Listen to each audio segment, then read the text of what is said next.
బంగ్లాదేశ్లో హిందువుల ఊచకోత జరుగుతుంది.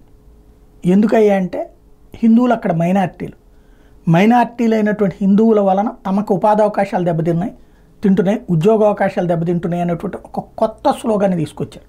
ఇప్పటికే అక్కడ బంగ్లాదేశ్లో 90% హిందువులు అయితే మతం మార్పించబడ్డారు లేదా ప్రాణాలు కోల్పోయారు. మిగిలిన 10% కూడా అంతం చేసేటటువంటి కుట్ర పెద్ద ఎత్తున జరుగుతోంది. దానికి ఒక సాకు తీసుకున్నారు. అన్ఎంప్లాయ్మెంట్ అన్నటువంటి పాయింట్ అడ్డుపెట్టి యువతరాన్ని, హిందూ యువతని వాళ్లే లేకపోతే మొత్తం ఉద్యోగాలు తమకే అన్నటువంటిది తీసుకొచ్చేటప్పటికి కొత్త దాడులు పెరుగుతున్నాయి, భారీ ఎత్తున అటాక్ జరుగుతున్నాయి.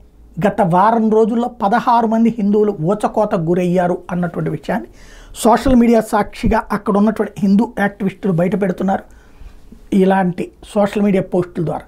బట్ నమ్మాలా నమ్మకూడదా, మన ప్రభుత్వం ఏం చేస్తుందో ఏమీ తెలియదు.